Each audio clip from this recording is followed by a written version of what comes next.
Immersed in the profound wisdom of the Shandilya Bhakti Sutras, ancient verses, revered as a pinnacle of devotion and spiritual awareness. Under the guidance of His Holiness Swami Jyotirmayananda, plunge into the infinite ocean of this revered scripture. Discover its hidden truths. Embrace its transformative power. Awaken to new realms of divine love and spiritual awareness. The depths are calling. The deeper you dive, the more treasures you'll discover. And now, Sri Swami Jyotirmayananda.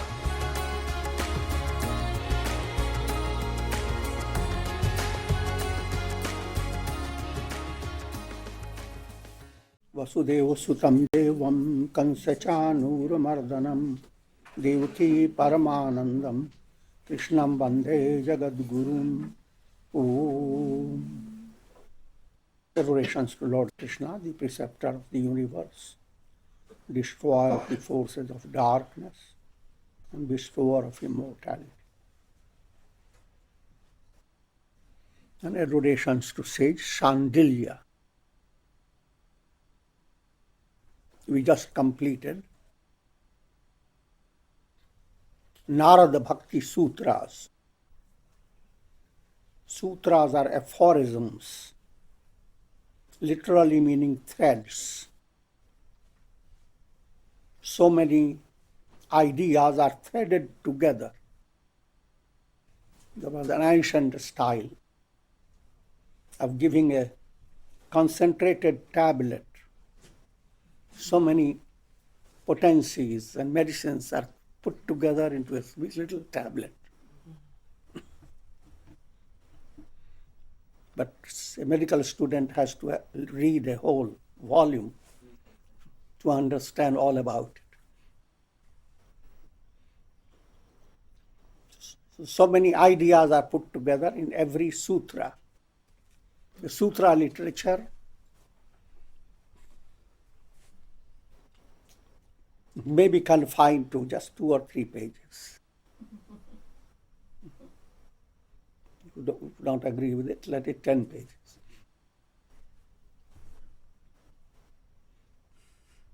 The total sutras in Shandilya is 100. Narada was a little more. Sutras can be remembered easily. The idea is very practical. There's always a need for giving spiritual food to your mind. And if you remember these sutras, committing to memory is very easy. So when you sit, relax, let your mind hold on to any particular sutra. Each sutra opens up to many thoughts. So you have led your mind to many ideas, many thoughts. A whole section or a volume of scripture has opened up for you. Therefore, a great deal of philosophical knowledge was imparted to disciples through sutras. As time passes by, these sutras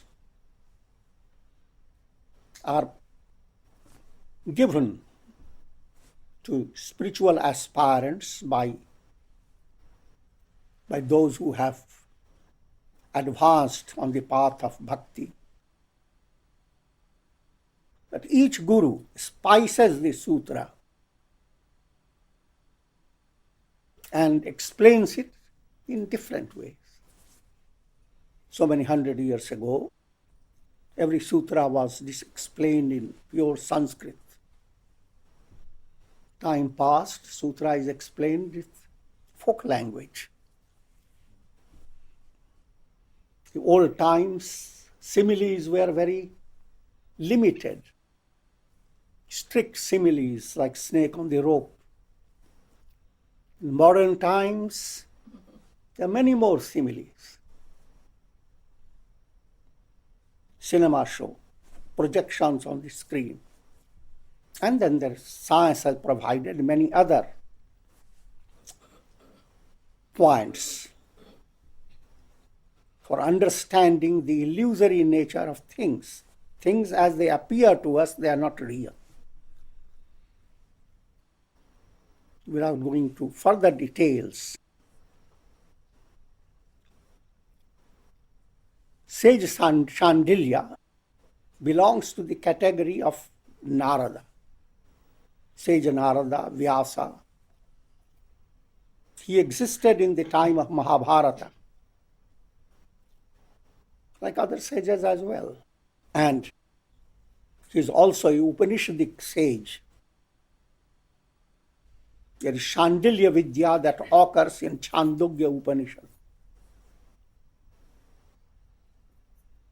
Certain spiritual works are attributed to him, but he is very famous for Shandilya Bhakti Sutras, aphorisms relating to Bhakti Yoga, the path of devotion for a spiritual aspirant. Both these sutras by Sage Narada and sutras given by Shandilya, these scriptures are supplementary and complementary. For aspirant, studying both allows the mind to capture the profound knowledge of devotion to God. The first sutra is Athato Bhakti Jigyasa. See, just 3 words. Athato, atha, atah. Atha term means commencement. That's a Vedic term. The statement in the scriptures, Omkarascha atha shabdascha dvavetau brahmanah pura kantham hitva viniryatau tena mangalika vibhau. When a great creator emerged, Brahma, 2 words came out of his mouth as if piercing through his throat. Atha and Om. Atha is commencement. Om gives a direction. Godward movement.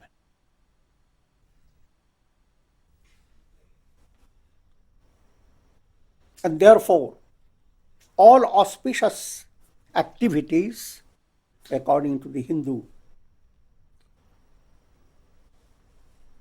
rituals, all auspicious activities are commenced with the utterance of Om and Atha. Even if you forget Atha, Om is there at least. So Atha. Now, the commencement. Atah, therefore, all human beings are constantly striving for 3 points. The Sanskrit term is Satchidananda, existence, knowledge, and bliss. That's the intrinsic urge in every individual, not only in human beings, even in animals and birds. Everyone wants to exist. No one wants to die. And that's quest for Sat, absolute existence. naturally, bodily, you can't exist. And you don't have the same body with which you were born. Your body is constantly moving. But irrespective of the transience of the body, your deeper identity is eternal soul. You have lived through many bodies. And in each personality, in each body,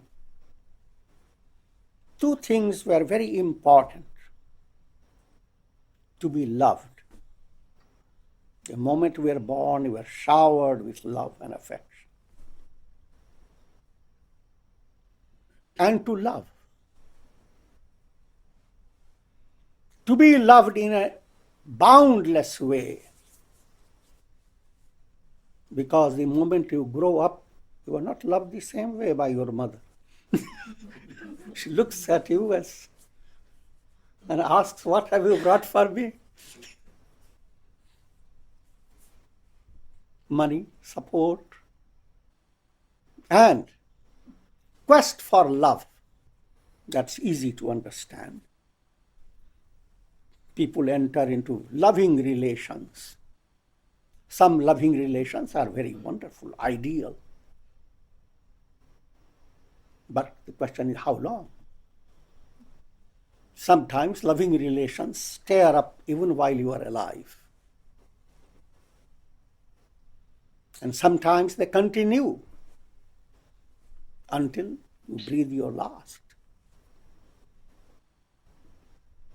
But then what happens? In every embodiment, you had loving relations.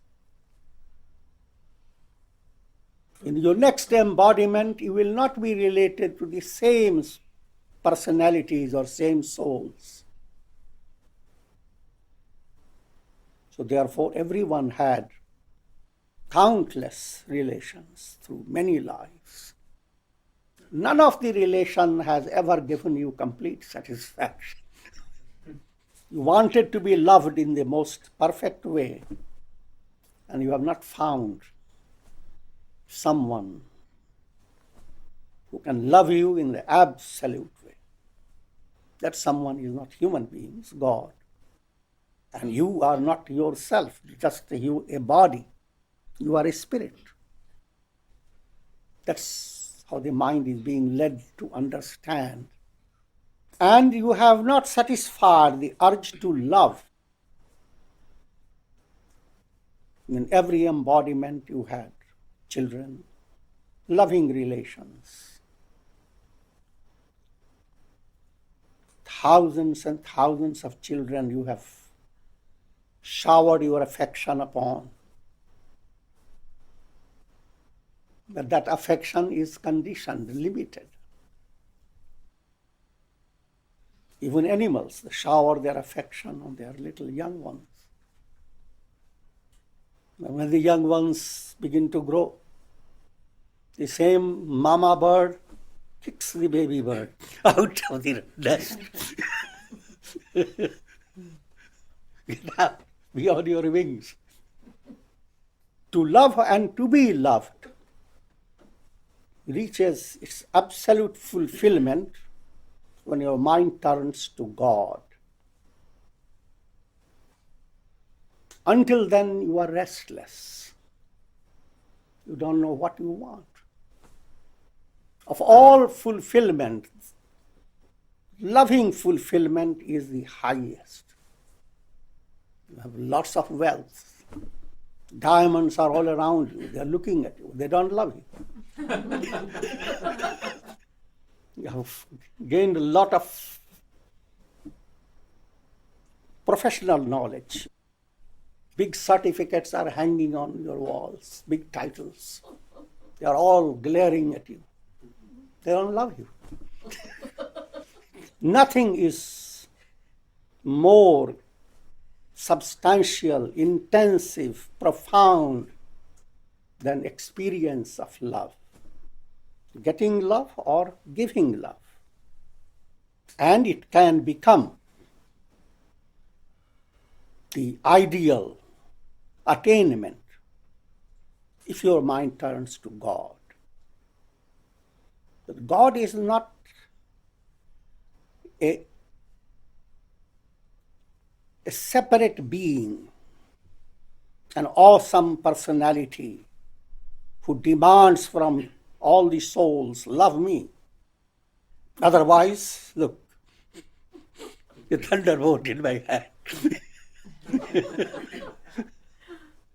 You are not asked to love God under fear. As generally people say, fear God. That fear term is a misinterpretation of what the scripture really wants to say. God is your innermost self. Atmanastu kamaya sarvam priyam bhavati. Upanishad says, for the sake of the self, all becomes dear. If you examine your mind and ask, what do I really love? And if we explore that process in a very profound way, you realize that all things are loved on the basis of what you are and how things relate to you. So ultimately you are loving you, your own self. Turn to a scripture that gives you consolation, peace. Why do you love this scripture? Because it gives you peace. You. All types of meditations, sadhana you do. For whom? To help God to receive all the praises?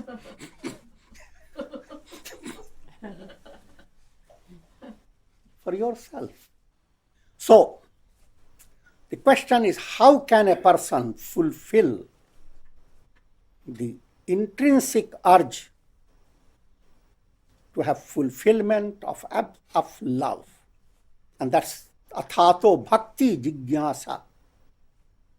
This is the inquiry into how to develop bhakti.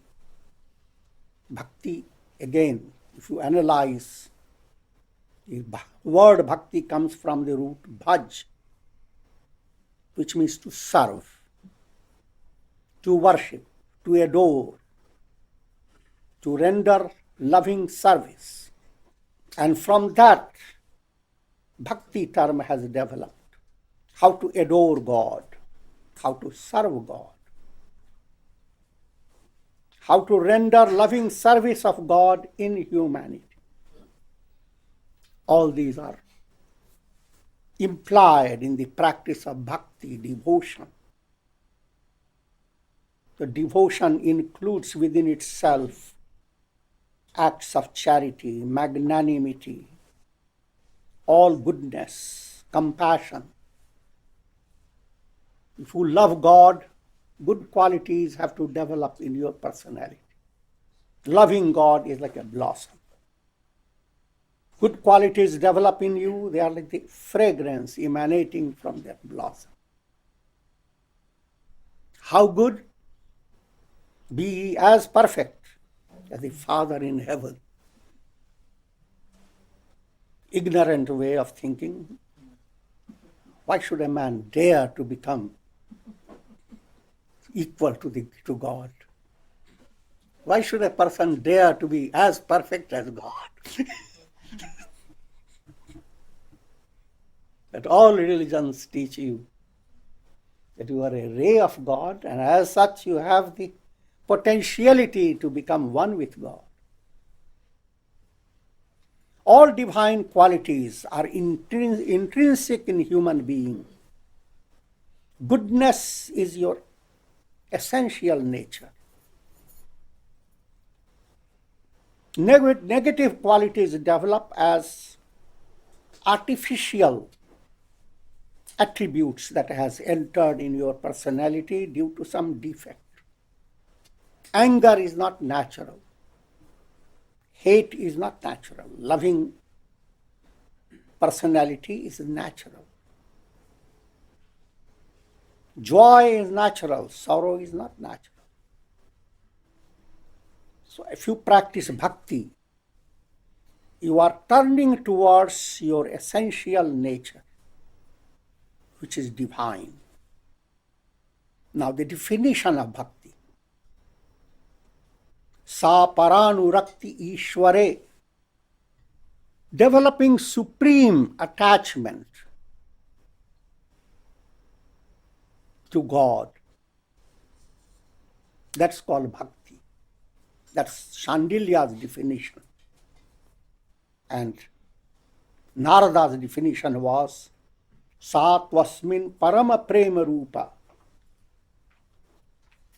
Bhakti is supreme love in God. That was Narada's definition.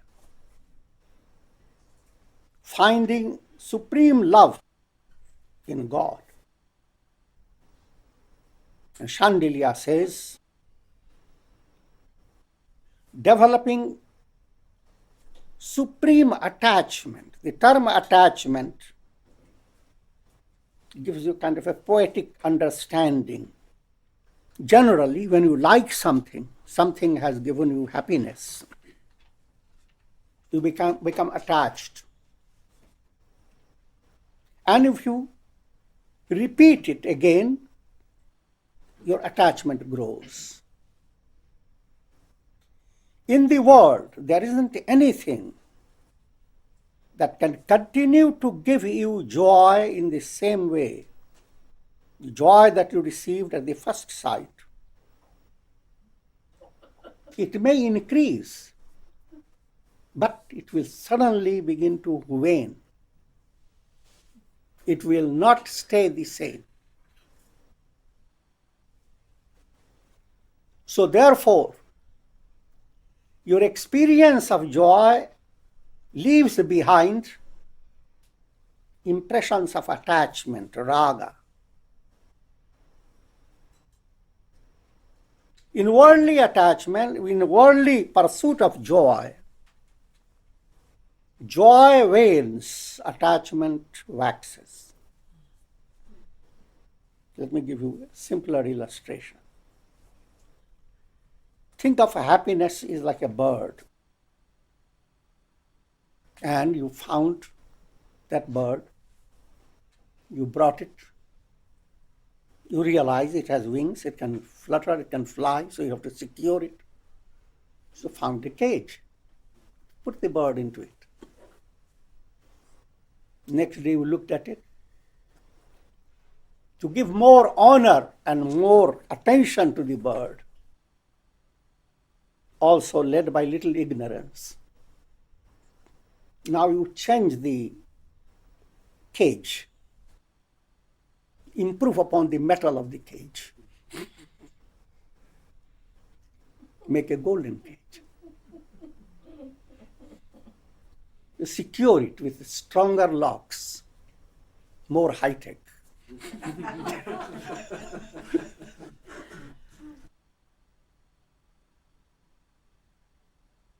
And while you are busy securing the bird is elusive. Somehow it has run away.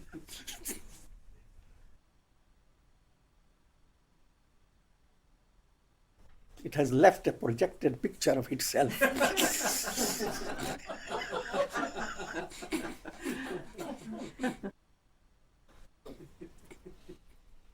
Now your life goes on. You constantly feel proud, you have the happiness. But all that your mind is now doing, how to preserve that cage, which is very costly, and you are confused. If you preserve the cage, you will have the happiness under your control. But in reality, all that you have is the cares and anxiety and a stress for holding on to the cage. Every happiness that one experiences has a cage around it. And we become more involved with the cage, happiness moves away. It shouldn't be so. That's only one type of happiness where the more you are attached you are, greater is the happiness. In worldly happiness, the more attached you are, lesser is happiness. But if God became the object of your love, a little glimpse of God, a little touch of God, you did your japa and you felt bright. A little touch. Next day you are attached to your japa, your repetition of mantra. A little prayer and you felt relaxed in your heart. Now, the little happiness that has come, you are not putting a cage around it. Next time, you do more prayer, more japa.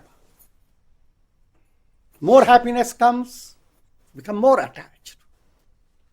This form of attachment that goes on increasing along with the waxing of happiness. And here the happiness waxes on and on to infinite measure. The moon has its limit as it waxes. But divine happiness arising out of love of God waxes on and on. And your attachment grows more and more until, of course, there is not, you and God become absolutely blended. That type of attachment to the Supreme Self, the fact is you are already attached. You are attached to me, the I concept within yourself. And now, as divine attachment blossoms, the illusion of I begins to fade away. And you are profoundly fulfilled. Now let me give you philosophical insight. Think of dream experience, because the world we experience is very similar. There is threefold illusion when you experience your dream. The illusion of the subject. We feel that you are the dream subject. The dream subject is a product of the dream. It is not the subject. And it is illusory. Then you have the world, dream world, universe in your dream. The mountains, the earth, the sky, all that is illusion.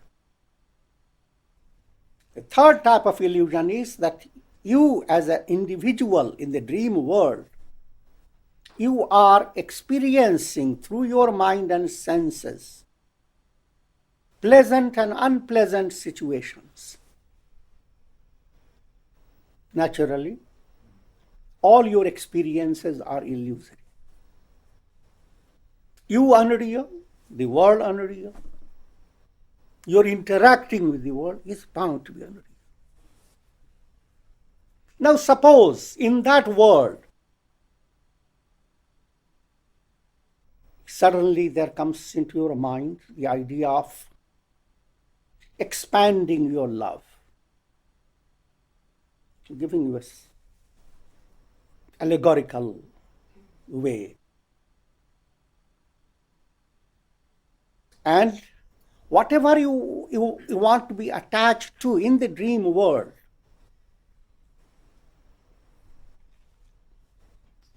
has no substantiality. But your effort to be attached has a great impact on your mind.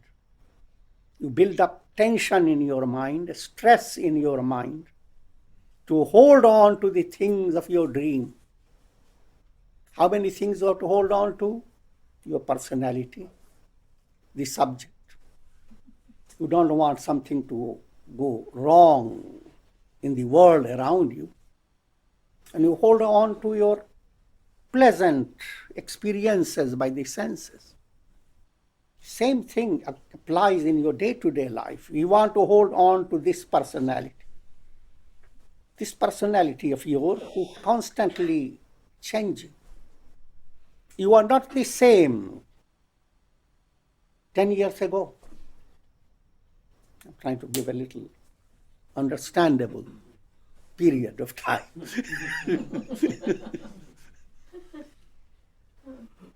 You will not be the same even 5 years later. Who are you? So, firstly, your own understanding of yourself is extremely limited.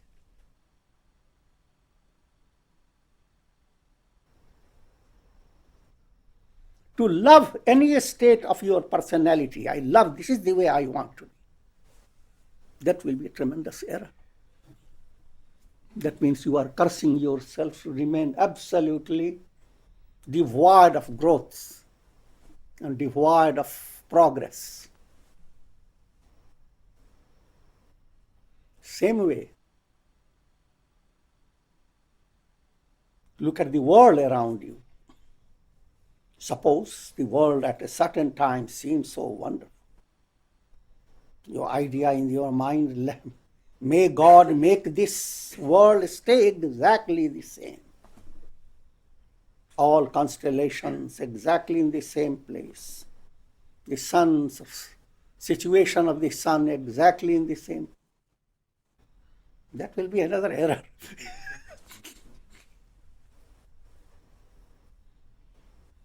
And the third type of security, may I experience this world.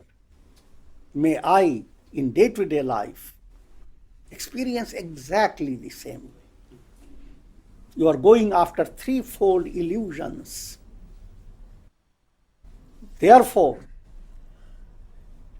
after every experience of a happiness, what is left behind is impressions of illusion.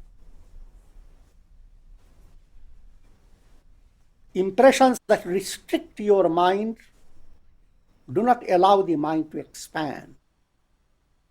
This is termed as Vishaya Chintan. All the time you are thinking about me, the world. People sit by the TV watching the world. What's going on? Historians studying what was the world 500 years ago. Where are the bones of Columbus?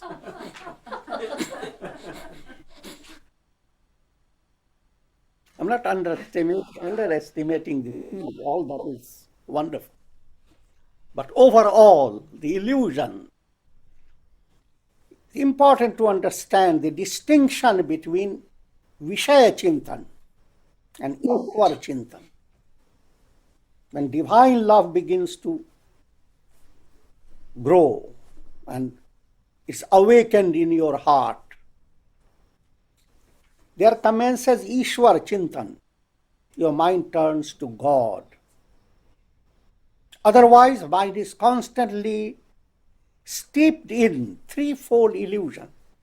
Illusion about your own self, personality, illusion about the world, and the illusion of pleasure, pain, and varying circumstances that depend upon your sense perceptions. And your mind is constantly thinking of these. And all these are rubbish. All the mental energy fades away because can't secure it. No matter how intense may be your desire to hold on to a dream object, you have to wake up. And even while you are dreaming, nature shows you that it is not going to be permanent. So therefore, even the dream goes on changing. Still it is dream, but there is transience in your dream. Now, I'll just direct your attention to Gita's statement to give you the idea of two ways of directing the mind. One is Vishaya Chintan.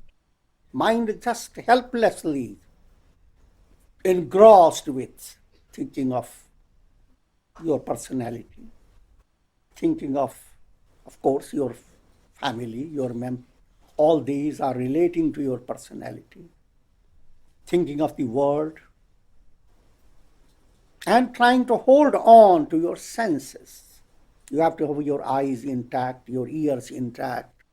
If eyes are gone, 1/5 of the world is gone. Ears are gone, 2/5 gone. The entire world experience depends upon just little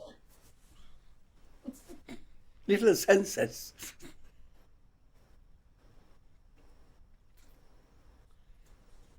The statement in the Gita, Dhyayato Vishayan Punsa Sangasteshu Pajayate. If you go on constantly thinking of, giving value and reality to objects of the world, naturally you become entangled, you become attached, psychologically dependent. You lose your freedom. And therefore you desire, of attachment breeds desire objects. And desire is bound to be frustrated. Some desires are fulfilled, some desires are frustrated. When fulfilled, you don't believe it.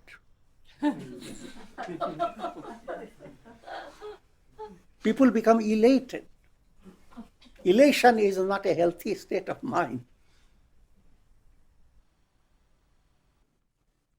In order to bear with that elated experience, people invite others so that drinking will reduce that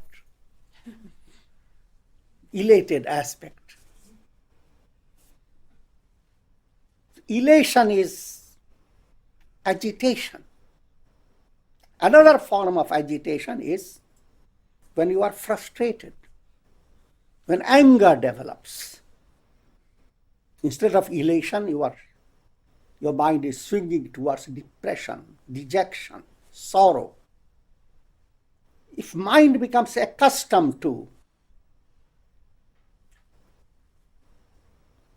agitation, that's the predicament of the mind in general, for general humanity. There is always a deluded vision, sammoha. Intellect doesn't see things clearly. It is all colored. It is ego dictated. And as delusion overwhelms your mind, smriti vransha, you don't remember the awareness that you are a ray of God. You have passed through millions of embodiments, and all these embodiments and birth and death have not cut you down. You are eternal. The only relation you have is with God, who is in his boundless love. He has loved you in all conditions. And in him you find that urge to love absolute, with absolute fulfillment of the urge to love. That type of memory is lost. Buddhi nasha, your intellect doesn't work. And that's, you are heading towards a negative experience, negative state, darkness. Reverse it. Bhakti is a reversing process. Instead of depending upon objects of the world, which I have described, the threefold illusions of the world, direct your mind to God within you, God underlying all things. As you begin to enjoy that little touch, you develop nishkama. Instead of the idea, let me hold on to objects, your idea is, let me strengthen my wings. Instead of saying, let me hold on to the tree, it has helped me so much. The idea, let me strengthen my wings and fly.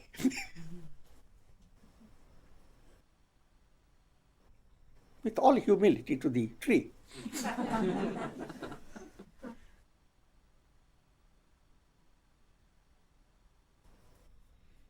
So what happens? Nishkama develops. Instead of kama, desire, desirelessness.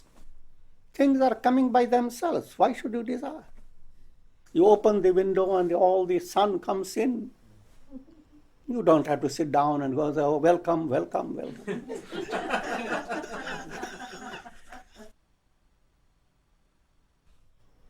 And then there develops akrodha.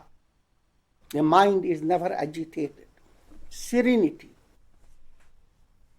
Your intellect is never deluded. The awareness of yourself becomes clear, a revelation. Your intellect blossoms into intuition. And that is bhakti, devotion. And I've given you a whole plan of bhakti. And I have dealt with only 2 sutras. So that's the meaning of sutra. Thread. Threading together so many ideas. So many things have been said, but as you follow, they will become more clear. Because we are never tired of repeating it. Gada paridhyaya. An insight is given to you is just like putting a stick in the ground and daily giving a little hammer.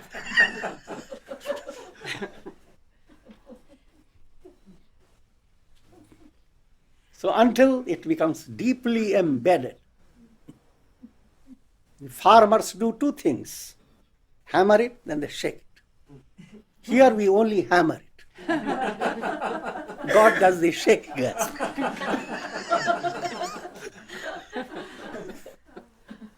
Om Shanti, Shanti. Thank you for joining us on this journey of spiritual growth. It's an honor to learn from the wisdom of Swami Jyotirmayananda. As we part for now, remember, the quest does not end.